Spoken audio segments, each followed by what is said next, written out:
The wooden shack creaked in the October wind as Margaret Hayes stirred a pot of blackberry preserves on her grandmother's ancient stove. Her hands were stained purple, her back ached, and her 8-year-old son Thomas was asking when Daddy was coming home.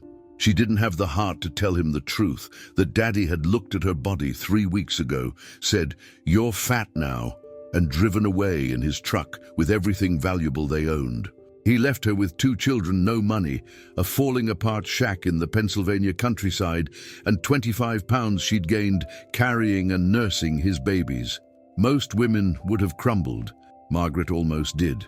But standing in that tiny kitchen, watching steam rise from berries her grandmother had taught her to pick, something ignited in her chest. It wasn't hope, not yet. It was rage. Pure, burning, productive rage. And rage, as Margaret would learn, could be transformed into something far more powerful than Robert Hayes ever imagined. If you believe that a woman's worth has nothing to do with her weight and everything to do with her will, hit that like button and follow this channel. Because what Margaret built from that blackberry patch would eventually be worth $12 million. Now let me tell you how she turned abandonment into an empire, one jar of preserves at a time. Margaret had never been thin, even as a girl growing up in rural Lancaster County, Pennsylvania.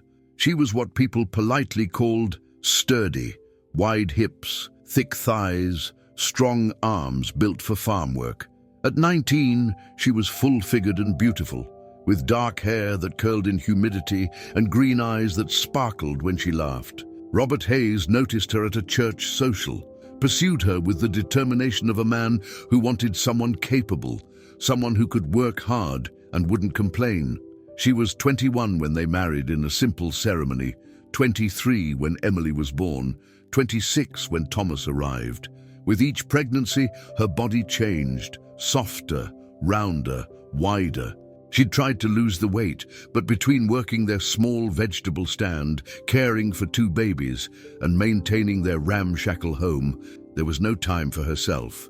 Robert's comments started small. Maybe skip the potatoes tonight. Then sharper. My mother was never this big. Until finally, brutally, you're fat now. The shack they lived in was barely standing. A 2-room wooden structure Robert's grandfather had built in the 1940s as a temporary shelter that became permanent through poverty and neglect. Gaps between the planks let in wind and rain. The roof leaked in 3 places. Margaret had strategically placed buckets that pinged with water during storms. One room served as kitchen, living room, and her bedroom. The children slept in the other, sharing a sagging mattress on the floor. There was no bathroom, just an outhouse 50 feet away that terrified 5-year-old Emily at night. Heat came from a wood-burning stove that Margaret fed constantly during winter. The only beautiful thing about the property was her grandmother's blackberry orchard, 2 acres of brambles that produced fruit so sweet and abundant it seemed like magic. Her grandmother had died 5 years ago, leaving Margaret the land and her handwritten recipe book. Those recipes would save her life. Robert had been planning his escape for months. Margaret realized this only after he was gone, when she found the bank statements he'd hidden in his truck's glove compartment, statements showing he'd been siphoning money from their joint account into one only he could access. $7,000 gone. He'd taken the working truck, the television, his father's tools that might have brought some cash at a pawn shop. He'd left her with an ancient Ford that barely ran, a house without proper walls, 2 traumatized children, and exactly $47 in her wallet. Thomas, 8 years old and already protective, had watched his father pack without tears. "Where are you going, Dad?" he'd asked. Robert hadn't even answered him, just loaded the last box and drove away without looking back. Emily, only 5, had cried herself sick that night, asking what she'd done wrong. Margaret held her daughter and lied. "Nothing, baby, you did nothing wrong." But inside, Margaret was screaming. The humiliation happened on a Saturday morning, 3 weeks before he left. Margaret had taken the children to the farmers' market in town, a monthly event where local farmers and craftspeople sold their goods. She'd worn her favorite dress, a floral pattern that she thought hid her stomach, though nothing really could anymore. She was carrying Thomas on her hip, too big for that now, but he'd twisted his ankle playing, when she ran into Robert's sister Carol and her husband. Carol's eyes had traveled over Margaret's body with unconcealed disgust. "Margaret, honey, have you thought about Weight Watchers? There's a meeting at the church." Before Margaret could respond, Carol's husband had laughed, actually laughed, and said, "Robert must be a saint, putting up with that." Margaret had felt her face burn, felt Thomas's little body tense against her. She'd mumbled something and hurried away, but the damage was done. That night, Robert had barely looked at her. 2 weeks later, he echoed those same words. "I can't put up with this anymore." The first week after Robert left was the darkest of Margaret's life. She moved through the days in a fog of shame and terror. How would she feed her children?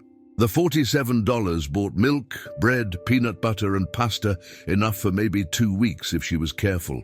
Her part-time teaching position had ended when summer came, and she hadn't been rehired for fall.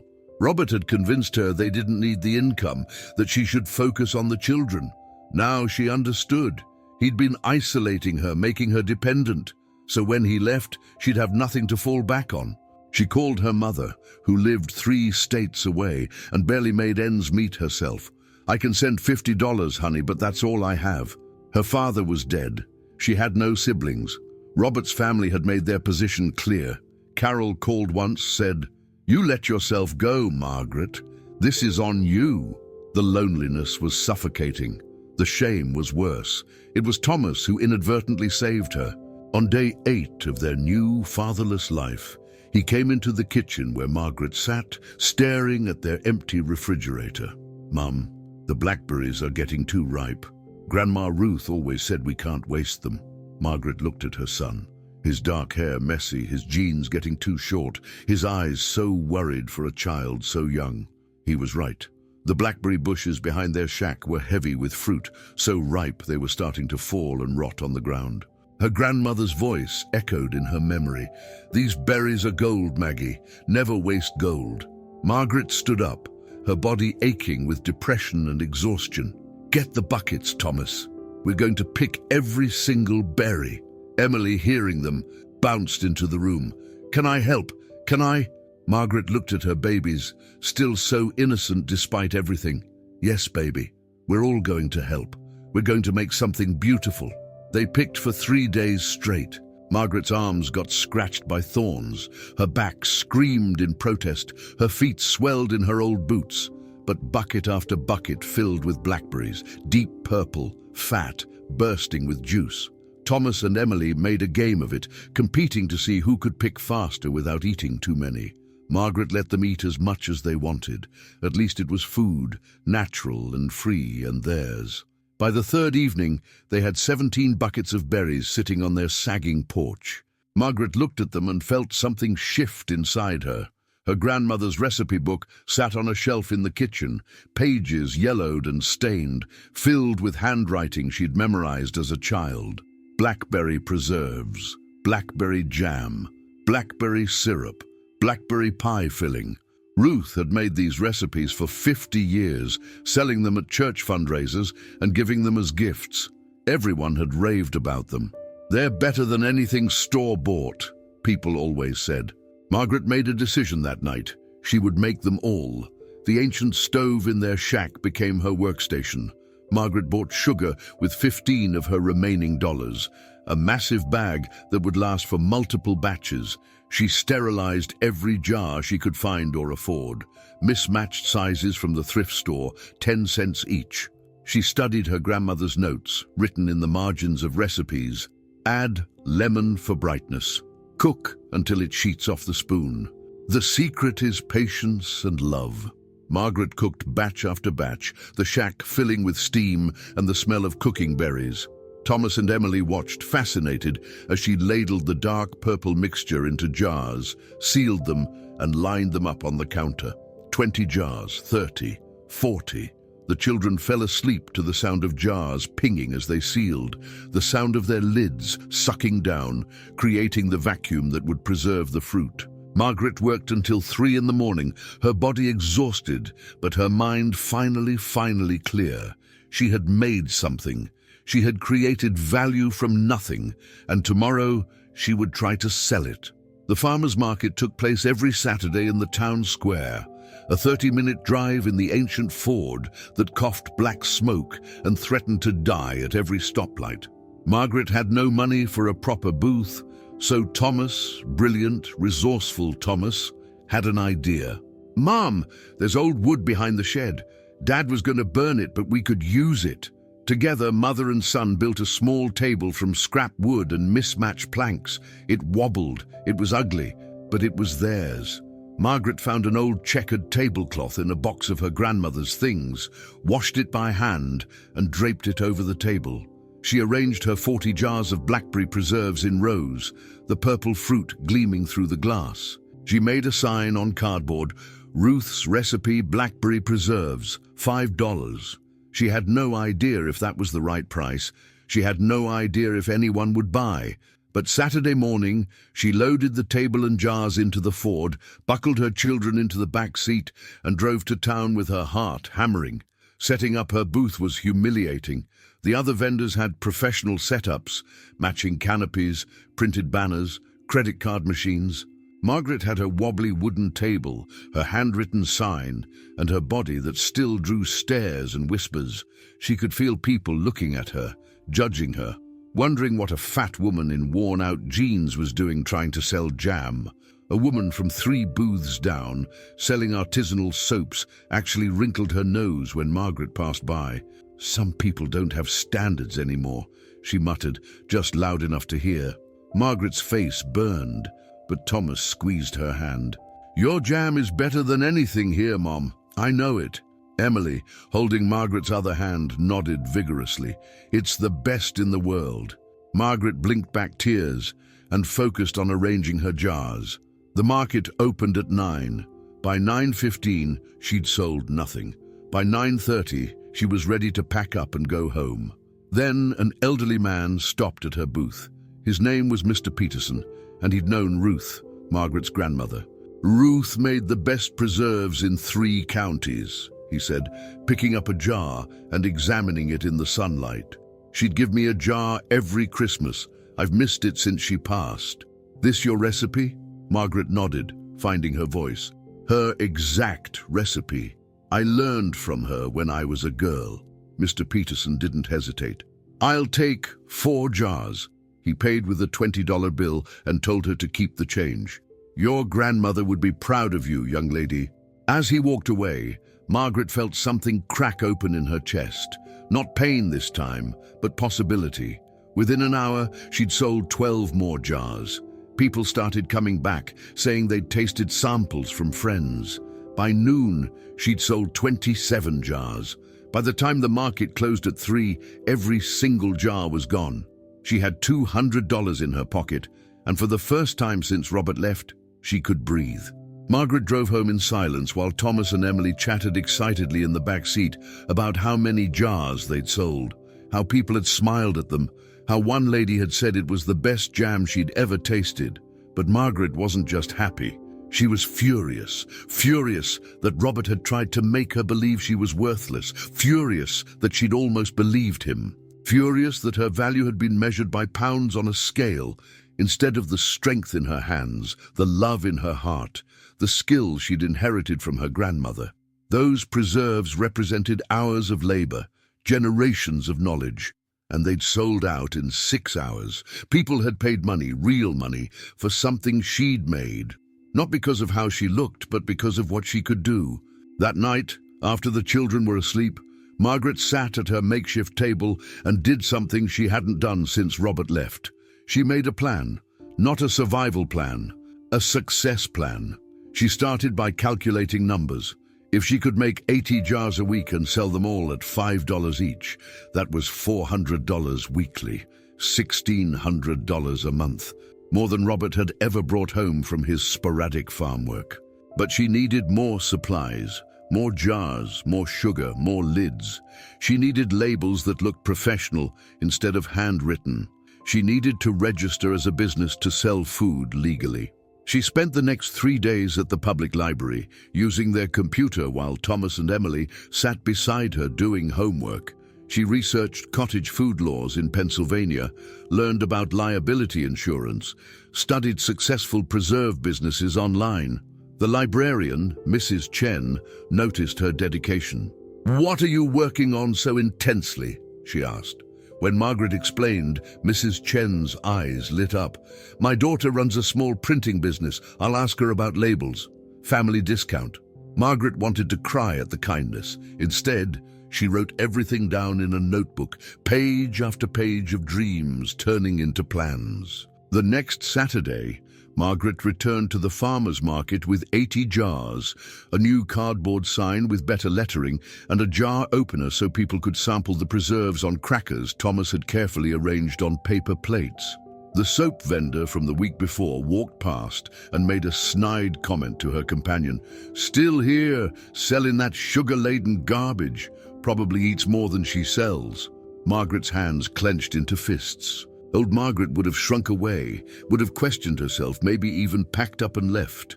But new Margaret, the Margaret who'd spent a week cooking until her hands were burned and blistered, who'd studied business law until her eyes crossed, who'd built something from absolute nothing, that Margaret lifted her chin and spoke loud enough for everyone nearby to hear. "Ma'am, I earned $200 here last week. How did your soaps do?" The vendor's face turned scarlet. She huffed and walked away.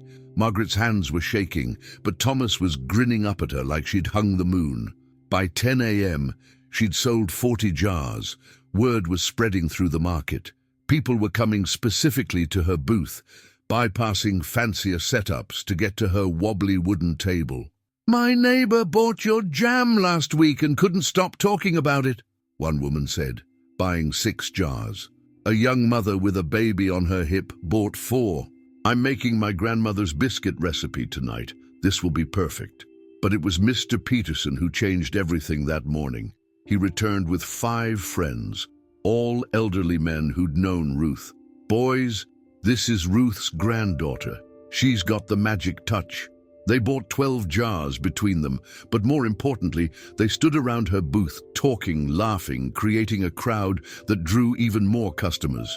By noon, Margaret had sold 72 jars. She had 8 left, and 3 hours until the market closed. She pulled Thomas aside and whispered, "Go to Mrs. Chen at the library on Monday. Tell her we need to talk about those labels. We're going to do this right."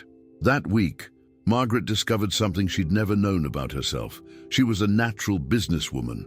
She created spreadsheets tracking costs, revenues, and profit margins. She learned that her actual profit per jar was $3.20 after supplies. She researched wholesale jar suppliers and found she could cut her costs by 40% if she bought in bulk.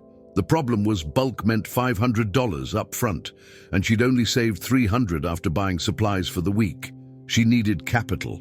She needed a loan, but who would loan money to a woman with no credit, no job history, and no collateral except a falling-apart shack and a blackberry patch? The bank in town laughed her out of the building, literally.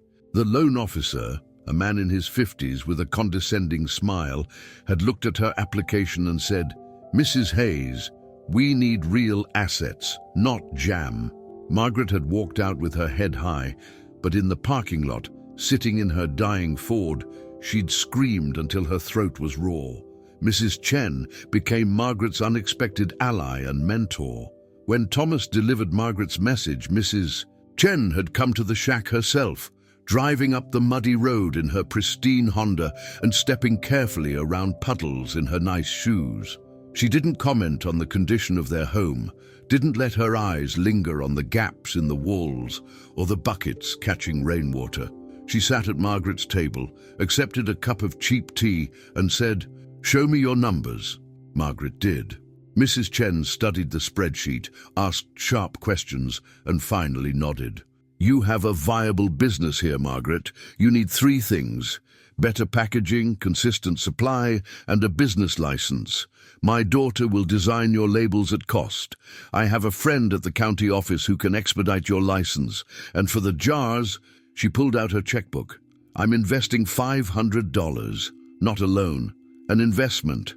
I want 10% of your business." Margaret stared at her. "Why would you do this?" Mrs. Chen smiled.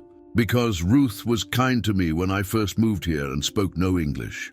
And because I believe in you." With Mrs. Chen's investment, everything accelerated. Margaret ordered 500 jars, bought sugar in bulk from a restaurant supply store, and received her cottage food business license. Mrs. Chen's daughter, Linda, created beautiful labels, cream-colored with elegant black script that read, "Ruth's Legacy Preserves, made with love in Lancaster County."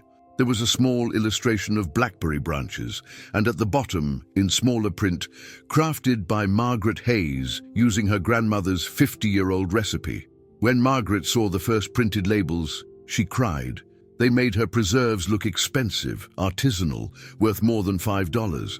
Linda suggested raising the price to $8.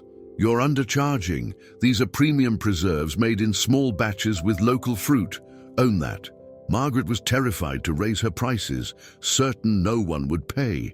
But the next Saturday, with her new labels gleaming on the jars, with her business license displayed proudly on her booth, she sold out by noon at $8 per jar. She'd made over $600 in one morning. News spread through the small farming community. The woman Robert Hayes had abandoned was not only surviving, she was thriving. Margaret heard through the grapevine that Robert was living 2 towns over, working odd jobs, staying with friends because he'd blown through his stolen $7,000 in just 4 months.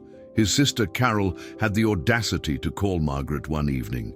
"You know, Margaret, Robert is having a hard time. He's family. Maybe you could help him out." Margaret, stirring a pot of preserves with Emily sitting at the table doing homework, felt rage so pure it was clarifying. "Carol, your brother looked at me, the mother of his children, his wife of 14 years, and said I was fat and worthless. He stole our money and abandoned us in a house with holes in the walls. He left his son and daughter without saying goodbye. And you want me to help him?" There was silence on the line. "I'm building a business, Carol. Tell Robert to build his own life. We're done." She hung up, and Thomas, who'd been listening, said quietly, "I'm proud of you, Mom." By the 8th week, Margaret was selling at 3 different farmers' markets on Saturdays and Sundays, making over $2,000 per weekend. She hired a teenager from church, Sarah, to help with the cooking and booth setup. She taught Sarah her grandmother's techniques, sharing the knowledge she'd once thought would die with her. They worked side by side in the shack's tiny kitchen, now bursting with steam and the sweet smell of cooking berries. Margaret had bought a second stove from a salvage yard and set it up on the porch. Neighbors started stopping by, drawn by the smell, asking to buy jars directly. Margaret realized she could sell wholesale to local stores. She approached the owner of Harvest Market, a small organic grocery in town. The owner, a woman named Patricia, tasted the preserves and immediately ordered 24 jars. "Can you supply me weekly?" she asked. Margaret, heart racing, said yes. She had no idea how, but she'd figure it out. She always did. The physical labor was brutal. Margaret's body ached constantly, her back from lifting heavy pots, her feet from standing for hours, her hands from stirring and jarring and labeling. She'd wake at 4 a.m. to start cooking, work until midnight, sleep for a few hours and do it again. She was exhausted, but she was also more alive than she'd felt in years. Her body, the body Robert had rejected, was capable of incredible things. Her thick arms could lift 50-pound bags of sugar. Her strong legs could stand for 12-hour shifts. Her soft stomach cushioned Emily when her daughter fell asleep against her, while Margaret labeled jars late at night. Her body wasn't ornamental. It was functional, powerful, essential. She started seeing herself differently, not as too much, but as exactly enough. One night, catching her reflection in the window as she stirred preserves, she saw a woman who was building an empire. The extra weight didn't matter. The strength underneath it did. 3 months after Robert left, Margaret made her first major business decision. She used her savings, now nearly $8,000, to purchase a commercial kitchen space. It was a tiny storefront that had been a failed bakery with industrial stoves, massive sinks, and enough room to produce preserves on a real scale. The rent was $700 a month, terrifying but necessary. She could no longer produce enough volume from her shack's 2 stoves. Thomas and Emily came to see the space, running around the empty room with excitement. "Mom, this is huge!" Emily shouted. Thomas, more practical, asked, "Can we afford it?" Margaret knelt down to his level, taking his serious 8-year-old face in her hands. "Baby, I don't know, but I know we can't grow if we stay small. Sometimes you have to be brave." She signed the lease that afternoon, her hand shaking, her heart pounding with fear and excitement. She was no longer just surviving. She was betting on herself. The commercial kitchen transformed everything. Margaret could now produce 300 jars per day instead of 80. She hired 2 more workers, both women from church who needed flexible hours. She taught them Ruth's recipes, emphasized quality over speed, created a production system that was efficient but never rushed. The preserves had to be perfect. Every batch was tasted, every jar inspected. Margaret's reputation grew. She was now supplying 5 local markets, 2 specialty food stores, and a small cafe that used her preserves in their pastries. She created new flavors: blackberry vanilla, blackberry lavender, blackberry and honey. Each one sold out. She printed business cards with her contact information and the words, "Ruth's Legacy Preserves, taste the love." She left them at every booth, every store, every cafe. And then, on a crisp October Saturday, exactly 1 year after Robert had walked out, a woman in an expensive suit stopped at her farmer's market booth and said 5 words that would change Margaret's life forever. "I want to talk business." The woman's name was Victoria Chen. No relation to Mrs. Chen, but equally formidable. She was Chinese-American, early 50s, with silver-streaked hair cut in a sharp bob and eyes that missed nothing. She wore a tailored navy suit that probably cost more than Margaret made in a month, and she carried a leather handbag that screamed New York City. "I'm the VP of Product Development for Whole Harvest Foods," Victoria said, handing Margaret a business card with raised lettering. "We're a specialty food distributor based in Philadelphia, supplying Whole Foods, Trader Joe's, and high-end grocers across the Northeast. I was visiting my sister in Lancaster this weekend and stopped at Harvest Market for coffee. Patricia gave me your preserves to try with my scone." Victoria paused, and Margaret's heart hammered so hard she thought everyone in the market could hear it. "I've tasted preserves from 50 different producers. Yours are extraordinary. The fruit-to-sugar ratio is perfect, the texture is ideal, and the flavor, it's nostalgic but elevated. I want to distribute Ruth's legacy nationally. How fast can you scale production?" Margaret's first instinct was to say she couldn't, that she was just a woman making jam in a small commercial kitchen, that Victoria had made a mistake. But she looked at Thomas and Emily, standing beside her booth, wearing the matching aprons she'd sewn with Ruth's legacy embroidered on them, watching her with absolute faith. She thought of Mrs. Chen's investment and belief. She thought of the women she'd hired who depended on these jobs. She thought of Robert saying, "You're fat now," and walking away, so certain she'd collapse without him. Margaret lifted her chin and met Victoria's gaze. "How much volume are you talking about?"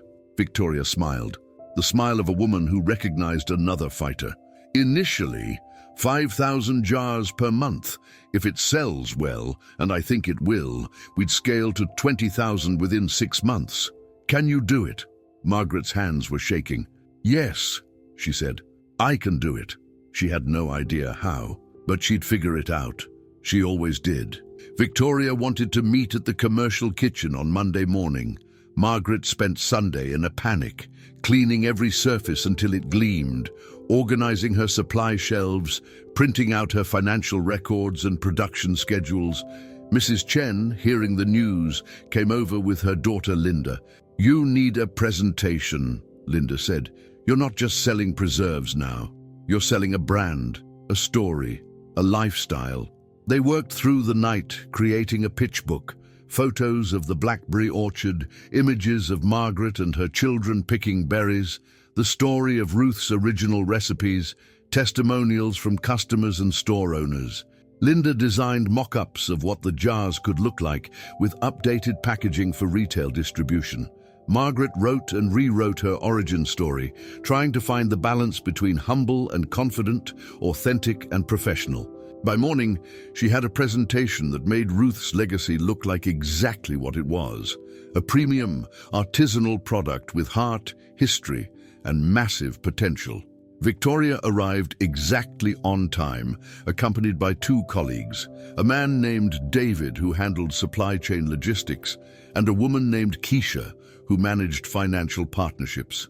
They toured the kitchen, asked detailed questions about Margaret's production capacity, supplier relationships, and quality control processes.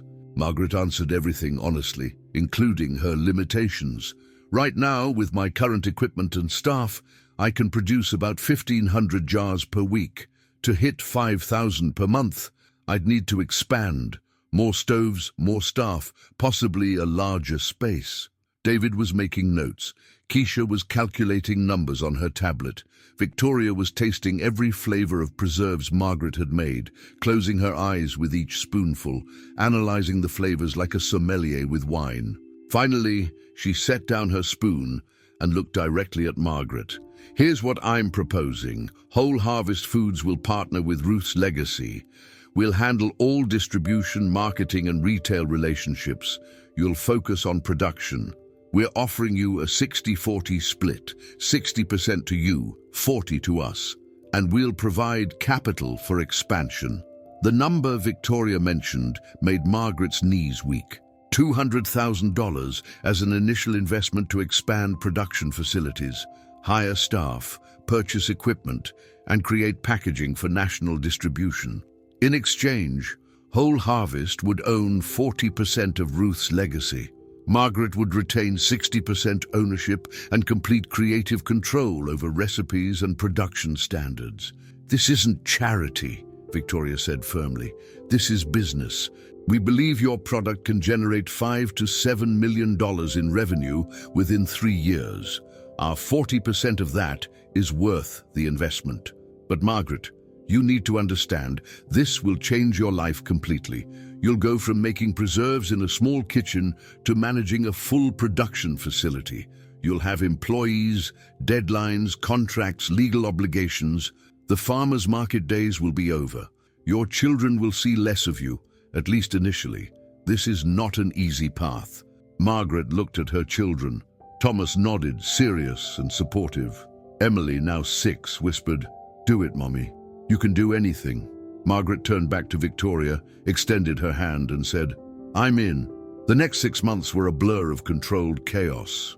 Margaret found a 5,000 square foot production facility on the outskirts of Lancaster, a former canning factory that had been sitting empty for years. With Whole Harvest's investment, she renovated it completely, installed 8 industrial stoves, 3 massive refrigeration units, a packaging station, an office space, and a small employee break room. She hired 12 people, mostly women from the community who needed work. She promoted Sarah, her first employee, to production manager. She worked with Linda to redesign the labels for national retail, more sophisticated, but still maintaining the handcrafted, authentic feel. She met with lawyers, signed contracts she barely understood, but had Mrs. Chen review carefully, obtained all necessary food safety certifications and licenses.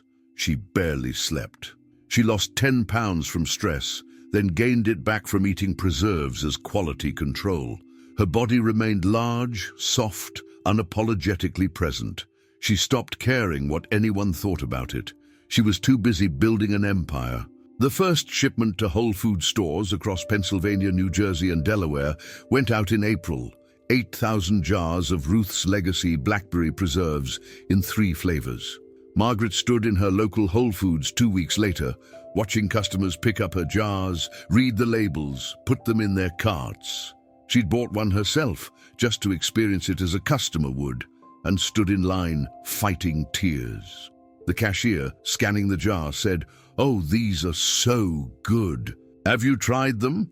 Margaret, voice thick with emotion, said, "I made them." The cashier's eyes went wide.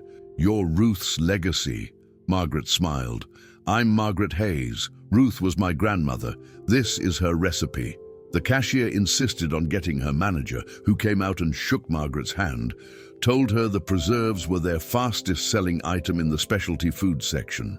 Other customers in line started clapping. Margaret, standing in Whole Foods in her jeans and Ruth's legacy t-shirt, her body taking up space without apology, felt truly seen for the first time in her life. Success brought attention Margaret wasn't prepared for. The local newspaper ran a feature story. Local mom turns backyard berries into business empire. Then a regional food magazine did a profile. Then a blogger with a massive following featured Ruth's legacy in a post about women entrepreneurs. Then Food Network reached out about featuring her on a show about small batch preserves. Margaret was terrified of cameras, terrified of her body being scrutinized on national television. But Thomas, now 9, said, "Mom, you teach us to be brave. Be brave now." She did the interview. She wore her nicest jeans and a Ruth's legacy polo shirt that stretched across her full chest and soft stomach. She didn't apologize for her size. She talked about her grandmother, her children, the women she employed. She spoke about Robert's abandonment only briefly.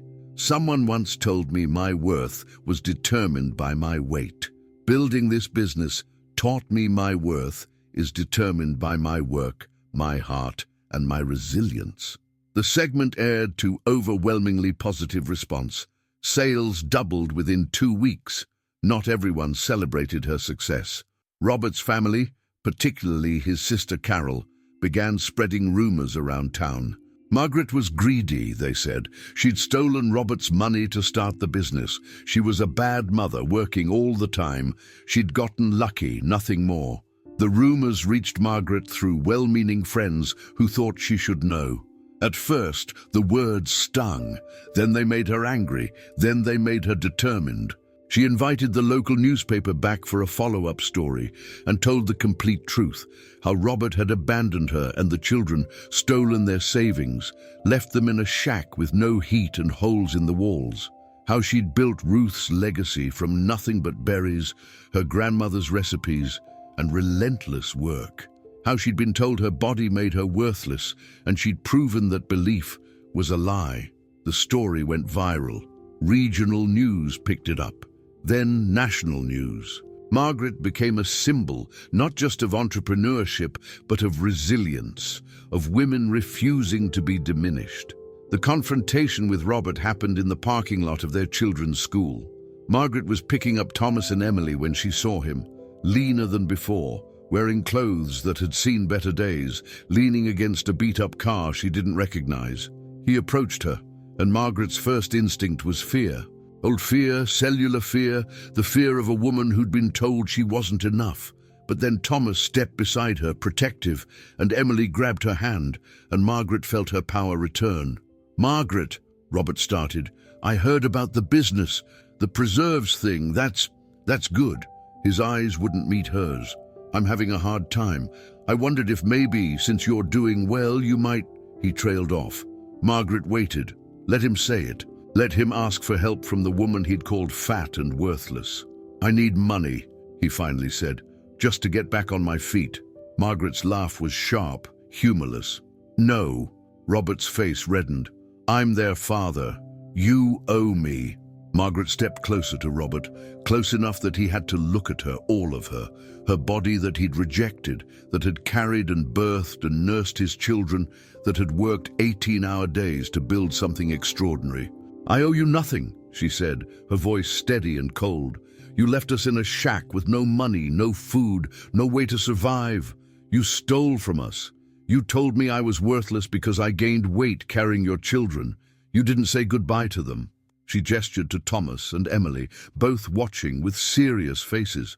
"These children have learned more about integrity and resilience from watching me build this business than they ever learned from you. You want money? Get a job. Work for it, like I did." Robert tried one more angle, his voice turning whiny. People in town are talking. They're saying I'm a deadbeat. It's affecting my reputation. Margaret's smile was sharp as glass. Good. You are a deadbeat. Now get away from my children. Robert tried to play the victim card around town, telling anyone who'd listen that Margaret had become cruel and vindictive, that success had changed her. But too many people knew the truth. They'd seen her struggling at the farmer's market in those early days. They'd heard about Robert abandoning his family. They'd watched Margaret employ local women, pay fair wages, treat everyone with dignity and respect. The community closed ranks around her. When Carol tried to organize a church intervention to reconcile the family, the pastor himself called Margaret to warn her and assure her no such meeting would take place. "You've shown this community what grace and hard work look like," he told her. "Robert showed us what selfishness looks like. We know the difference." Margaret thanked him, hung up, and allowed herself a moment of fierce satisfaction. She'd won. Not just in business, but in dignity, in respect, in proving that a woman's value had nothing to do with her size and everything to do with her character.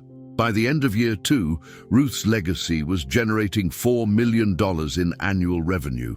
Margaret had moved her children out of the shack and into a beautiful 4-bedroom farmhouse with actual walls, heat, and indoor plumbing that worked perfectly. Emily had her own room painted lavender, filled with books and art supplies. Thomas had his own space with a desk for homework and shelves for his growing rock collection. Margaret had a bedroom with a door that locked, a real mattress, and windows that didn't let in rain. The first night in their new home, all 3 of them had cried. Happy tears, grateful tears, tears that washed away the memory of cold winters and leaking roofs. Margaret walked through each room, touching walls that were solid, flipping light switches that worked every time, running water in sinks without worrying about pipes freezing. "We did this," she told her children. "We built this life. Remember that. When things are hard, remember we survived the worst and built something beautiful." The business continued expanding.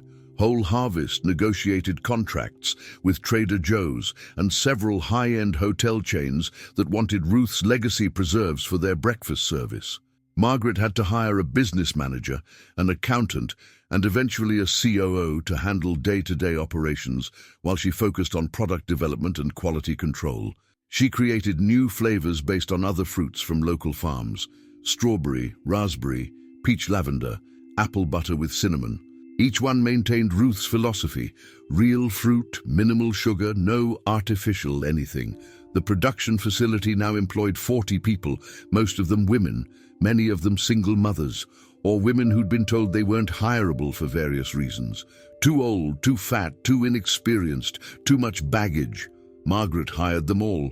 She paid above minimum wage, offered health insurance, provided childcare assistance. "Nobody builds an empire alone," she told a business magazine interviewing her. "I succeed when my employees succeed. We rise together." Margaret's transformation wasn't about weight loss. She remained a size 18, her body soft and strong and unapologetically present. But her confidence had transformed completely. She started wearing clothes that fit properly instead of hiding in oversized shirts. She got a haircut from an actual salon instead of cutting it herself. She bought lipstick, wore jewelry her grandmother had left her, walked into rooms with her head high. She dated briefly a kind man named Paul who owned a bookstore in town, but realized she wasn't ready for romance. She was too busy falling in love with herself, with her capabilities, with the life she was creating. Paul understood. "When you're ready," he said, "I'll still be here.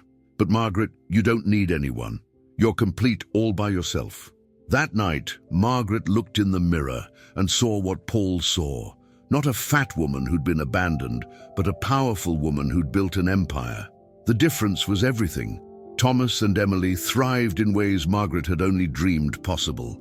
Thomas, now 10, excelled in school and talked about becoming an engineer. Emily, 7, was artistic and bright, filling notebooks with drawings of their blackberry orchard and the production facility. Both children helped at the business on weekends and school breaks, not because they had to, but because they wanted to.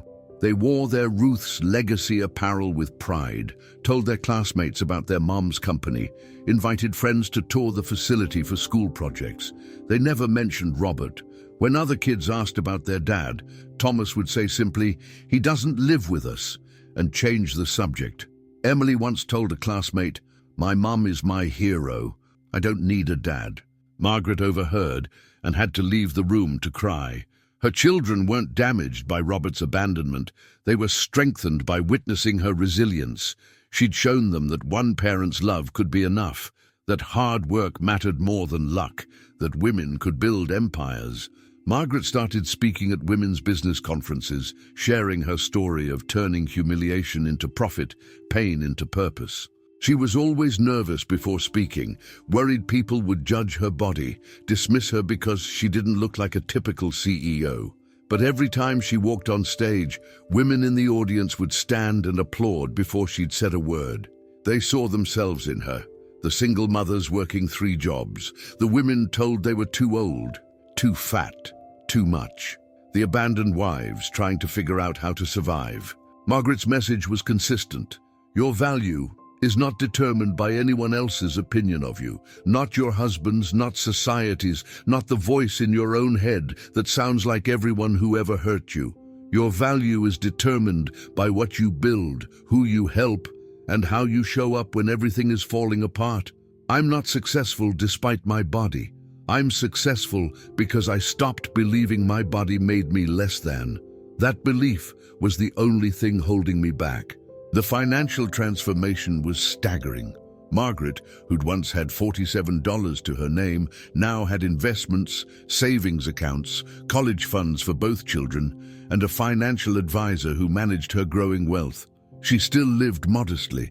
The farmhouse was comfortable but not extravagant. She drove a reliable car but not a luxury vehicle.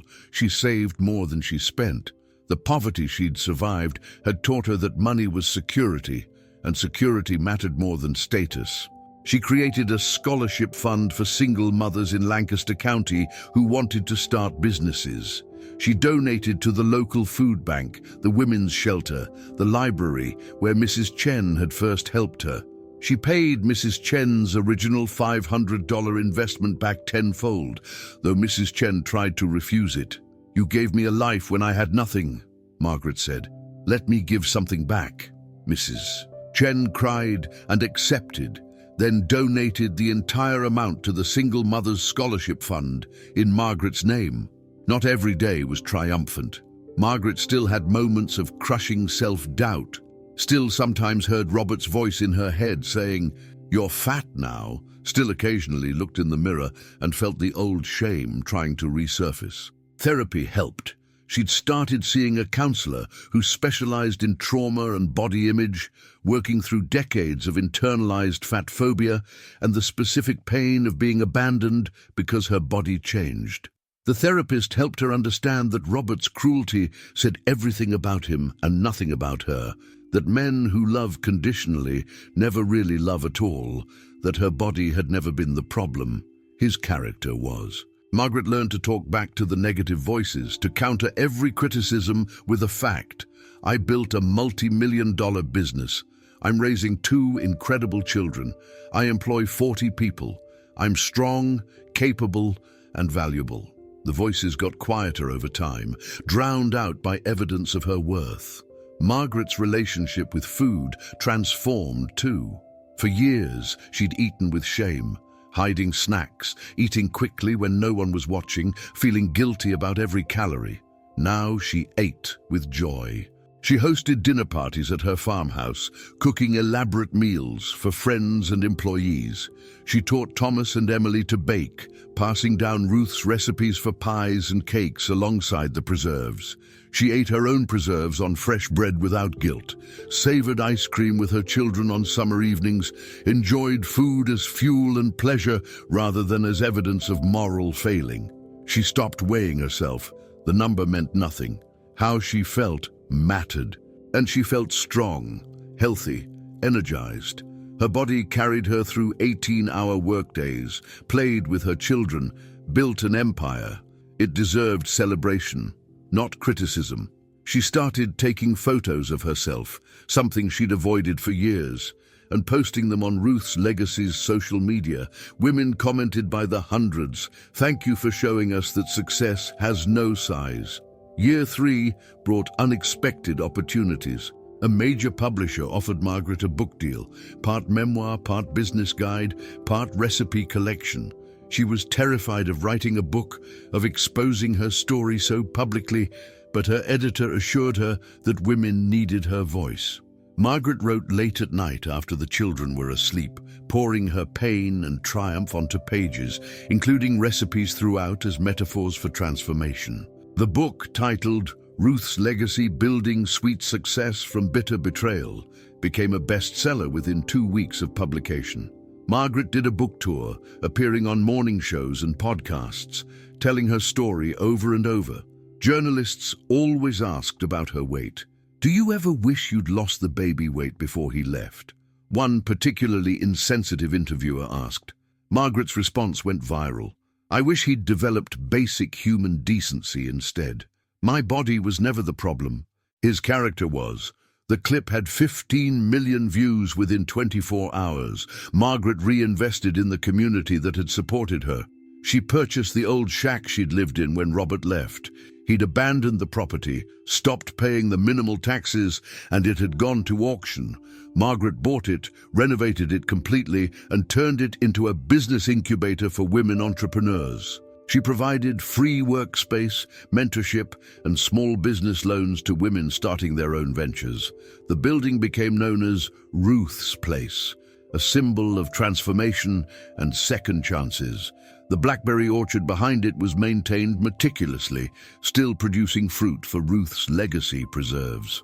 Margaret brought Thomas and Emily there often, showing them where they'd picked berries in desperation, where she'd made her first batch of preserves, where everything had started.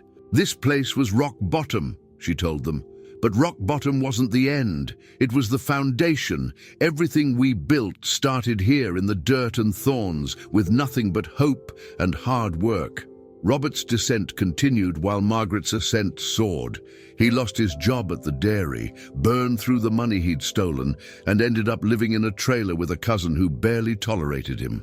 He'd tried to contact Thomas and Emily multiple times, but Margaret had legally established custody, and the children had made their feelings clear. They didn't want a relationship with him. The court had supported their choice, given their ages and Robert's abandonment. Margaret felt no satisfaction in his suffering, but she felt no guilt either. He'd made his choices. She'd made hers. The difference was evident. She sometimes saw him around town, looking older and harder, and she'd feel a flicker of pity. Then she'd remember him saying, "You're fat now." Remember him walking out on his sleeping children. Remember the terror of that first week with $47, and the pity would evaporate. He'd had every chance to be part of something beautiful. He'd chosen to leave. The consequences were his to carry. The 4th anniversary of Robert's departure fell on a Saturday. Margaret marked it quietly, taking Thomas and Emily to the spot where they'd first picked blackberries together in desperation. The orchard was different now, professionally maintained with neat rows and irrigation systems. But the berries were the same, dark purple and sweet. They picked together, filling baskets not from necessity but from joy, from tradition, from gratitude for how far they'd come. "Do you remember being scared?" Emily asked. She was 8 now, old enough to remember the worst of it. Margaret knelt beside her daughter in the dirt, her knees pressing into soil that had witnessed her transformation. "Every single day," she said honestly. "I was terrified, but I did it anyway. That's what courage is, baby. Not the absence of fear, but doing what needs to be done despite the fear." Thomas, picking nearby, said quietly, "You're the bravest person I know, Mom." Margaret cried happy tears into the blackberry leaves, tasting sweetness and success. 5 years after Robert walked out, Ruth's legacy was valued at $12 million. Margaret owned 60%, making her personal net worth over $7 million. She'd been featured in Forbes, Fortune, and Entrepreneur magazine. Business schools used her company as a case study in successful scaling. She'd spoken at Harvard, Stanford, and Wharton. But the moment that meant the most came at Thomas's middle school career day. He'd asked her to come speak, and she'd worried that he'd be embarrassed by her size, her unconventional story, her visibility. She'd offered to skip it. "Mom," Thomas had said, "I tell everyone about you. You're the coolest person I know." So Margaret went, wearing a Ruth's Legacy jacket over nice jeans, and told her story to a room full of 12-year-olds. When she finished, they asked questions for 30 minutes. Every single question was about business, resilience, and success.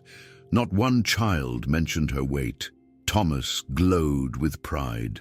That night, Margaret realized she'd broken the cycle. Her children would never internalize the belief that a body could determine worth. The final confrontation with Robert came unexpectedly. Margaret was at the production facility, reviewing a new recipe with her product development team, when reception called. "There's a Robert Hayes here to see you." Margaret's stomach dropped. She almost said to send him away, but something made her pause. She was in her domain now, surrounded by her employees, standing in a facility she'd built. She was safe. "Send him to my office." 5 minutes later, Robert stood in the doorway of her spacious office, glass walls overlooking the production floor, photos of Thomas and Emily on her desk, awards and magazine covers framed on the walls. He looked around, his face a mixture of awe and something that might have been regret. "Margaret," he said. He'd aged badly, thinner, grayer, defeated. "I saw the Forbes article, $12 million. I needed to see it for myself." Margaret leaned back in her leather chair, waited. Let him say what he came to say. Robert walked into the office uninvited, picked up a framed photo of Thomas and Emily at the beach, a vacation Margaret had taken them on the previous summer. "They've grown so much," he said quietly. "Thomas looks like my father. Emily has my mother's smile." Margaret's voice was ice. "You don't get to claim them, Robert. You left them. They were 6 and 3 years old, and you walked away without looking back." He set the photo down, turned to face her. "I made a mistake. I was an idiot. I was cruel. I've regretted it every day since." Margaret studied him, this man she'd once loved, who'd fathered her children, who'd destroyed her and inadvertently created her. "Good," she said simply. "You should regret it. You threw away a family, a wife who loved you, children who adored you. For what? Because I gained weight? Because my body changed after carrying your babies?" Robert's eyes filled with tears. "I don't know why I did it. I was stupid, young, influenced by—" He trailed off. Margaret stood, walked to her office window overlooking the production floor. 40 employees down there, most of them women, all of them working with purpose and dignity. "You were influenced by a culture that tells men that women's bodies exist for their pleasure and approval," she said. "That tells women our value decreases with every pound gained, every stretch mark earned, every sign that we're human and aging and living. You believed that lie, Robert, and it cost you everything." She turned to face him. "I'm not even angry anymore. I was for a long time. I was furious, but now I just feel sorry for you. You could have been part of this. You could have been the man who stood beside me while I built something extraordinary. Instead, you're the cautionary tale I tell at conferences, the man who confused his wife's worth with her weight and lost everything that mattered." Robert was fully crying now, shoulders shaking. Margaret felt nothing, not satisfaction, not pity, just nothing. Robert's voice cracked when he finally spoke. "I'm living in a trailer, working at a gas station. I have nothing, Margaret. Carol won't talk to me. My parents barely acknowledge me. The whole town knows what I did, how I threw you away. Everyone knows you built this empire after I left. They look at me like I'm trash." Margaret returned to her desk, sat down, picked up a pen, her grandmother's pen, silver and engraved, that Ruth had used to write her recipes. "You are reaping what you sowed," she said calmly. "I didn't make you a villain, Robert. You did that yourself. I just refused to be your victim."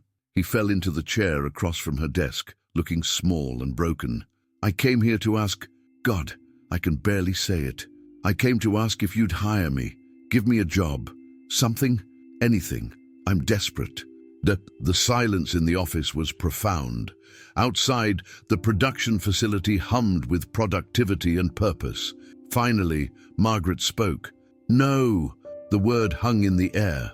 Robert's face crumbled. "Please, Margaret, I'm begging you. I have nowhere to go. I'll do anything. Janitor, delivery driver, I don't care, just please."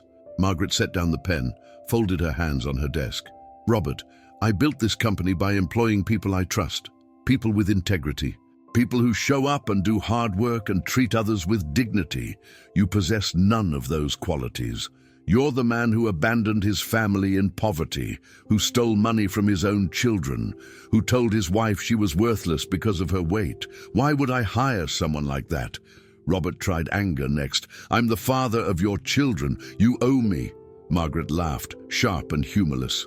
"I owe you nothing. Those children have my last name now, Thomas Hayes and Emily Hayes. The judge granted my petition to remove your name from their lives completely. They made that choice, Robert. They don't want you. I don't want you. You have no claim here." Robert stood, his face red with humiliation and rage. "You've become hard, Margaret. Cruel. Success changed you." Margaret stood too, walked around her desk until she was close enough that he had to look at her, all of her. Her body, still soft and round and unapologetically present. Her face, confident and cosmetics-free except for lipstick.